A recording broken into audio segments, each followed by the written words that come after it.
Ako na drepy s pridanou hmotnosťou, dýchanie. Pri dýchaní chceme aplikovať tzv. Valsavov manéver.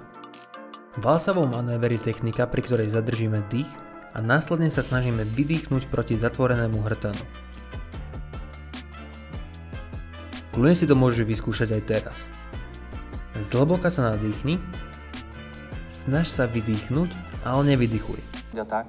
Nie, ja nevydychujem. Pre zjednodušenie kľudne môžeme vydávať aj zvuk, typicky pri vykonávaní potreby. Áno, tento manéver využívame pravidelne, čiže nie je sa čoho obávať.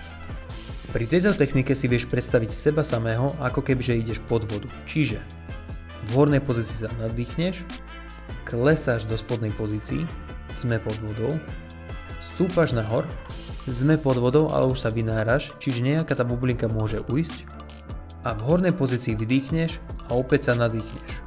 Dých môže byť vykonaný cez nos alebo cez ústa, ale veľmi na tom nezáleží, skôr čo ti príde komfortnejšie. Zároveň dých môže ísť aj do pľúc, kde inde, neviem, tým, že sa nám zodvihne horná časť tela. Nie je to výlučne chyba, veď Harry Potter takto drepol cez 300 kg a stále žije.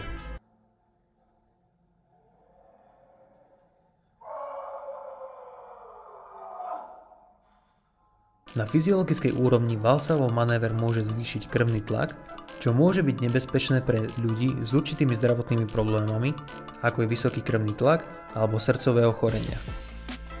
Taktiež môže dočasne znížiť prekrvenie mozgu, čo môže spôsobiť zavraty alebo dokonca stratu vedomia. Avšak, ak postupne pridávaš hmotnosť a nepracuješ vo vysokej intenzite, tak riziko nebezpečia je zanedbateľné. Skús aplikovať pri najbližšom tréningu a ak sú akékoľvek otázky, pýtaj sa dole v komentári.